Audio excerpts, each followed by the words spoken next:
आज मैं आपको NTA द्वारा आयोजित UGC नेट हिंदी विषय में महत्वपूर्ण प्रश्नों को बता रहा हूँ। सूरदास की महत्वपूर्ण रचनाएं कौन सी हैं?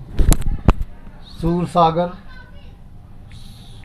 जिसमें सूरदास के पदों का संग्रह है, एवं साहित्य लहरी प्रसिद्ध काव्य ग्रंथ है, तथा गोवर्धन लीला, नागलीला, पद संग्रह, सूर पचीसी आदि ग्रंथ हैं। कबीरदास की रचनाओं में किन किन भाषाओं के शब्द पाए जाते हैं?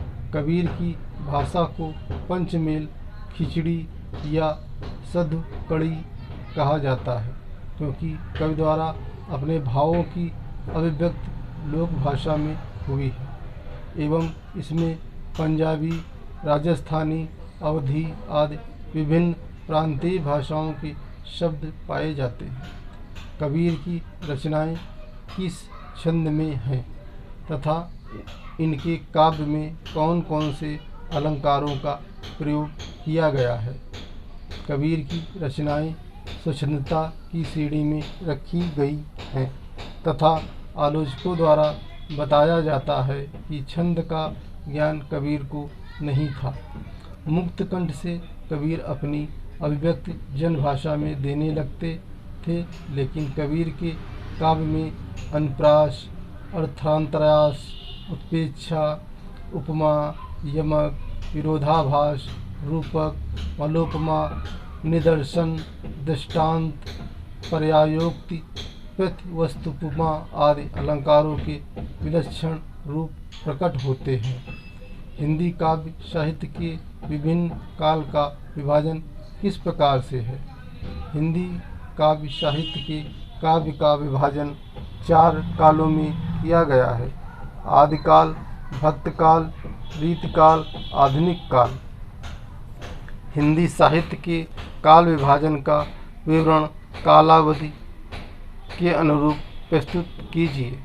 सन 650 से 1350 ईस्वी तक के काल को आदिकाल कहा जाता है। सन 1350 से 1650 तक की अवधि को भक्तकाल कहा जाता है। सन 1857 से आज तक को आधुनिक काल कहा जाता है। काव्य के भेद पर प्रकाश डालिए। मुख्यतः काव्य के 2 भेद होते हैं: श्रव्य काव्य, दृश्य काव्य। श्रव्य काव्य इस काव्य के अंतर्गत जो कानों से सुना जाए अथवा मुखारविंद से पढ़ा जाए। दृश्य काव्य इस काव्य के अंतर्गत वह काव्य जिसमें अभिनय के द्वारा देखा सुना जाए, उदाहरण के लिए एकांकी, नाटक आदि। कविता के कौन कौन से सौंदर्य तत्व होते हैं? कविता के 4 सौंदर्य तत्व निरूपित किए गए हैं। भाव सौंदर्य, इसमें जीवन की विभिन्न स्थिति परिस्थिति जैसे हर्ष, शोक, प्रेम, क्रोध, करुणा एवं उत्साह आदि का मम स्पर्शी चित्रण किया जाता है। विचार सौंदर्य, इसमें उच्च विचारों को प्रतिष्ठित किया जाता है। कबीर, रहीम, तुलसी तथा गिरधर के काव्य में निहित नैतिक मूल्य एवं उत्तम विचार ही गरिमापूर्ण एवं प्रेरणादायक सिद्ध हुए हैं। नाद सौंदर्य, इसमें वर्ण तथा शब्द के द्वारा जब काव्य में लय, तुक, गत और प्रवाह को समावेशित करते हुए समुचित विन्यास और सार्थकता का उद्भव होता है, तो छंदबद्धता एवं संगीतात्मकता इत्यादि आदि नाद सौंदर्य उत्पन्न कर देती है। अब प्रस्तुत योजना का सौंदर्य, इसमें नाना प्रकार के दृश्यों, स्वरूपों, रूपों तथा तथ्यों को हृदय स्पर्शी, मम स्पर्शी बनाने के लिए अप्रस्तुतों का सहारा लिया जाता है। भक्तकाल की प्रमुख धाराएं कौन सी हैं?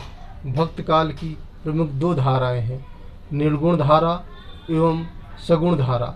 निर्गुण धारा की प्रमुख शाखाएं कौन सी हैं? निर्गुण धारा की 2 प्रमुख शाखाएं हैं। ज्ञानाश्री शाखा, कबीर आदि इस श्रेणी में आते हैं। प्रेरणाश्री शाखा, इसमें जायसी आदि आते हैं। सगुण धारा की प्रमुख शाखाएं कौन सी हैं? कृष्ण भक्ति शाखा, इसमें सूरदास आदि आते हैं। राम भक्ति शाखा, इसमें तुलसीदास आदि आते हैं। धन्यवाद।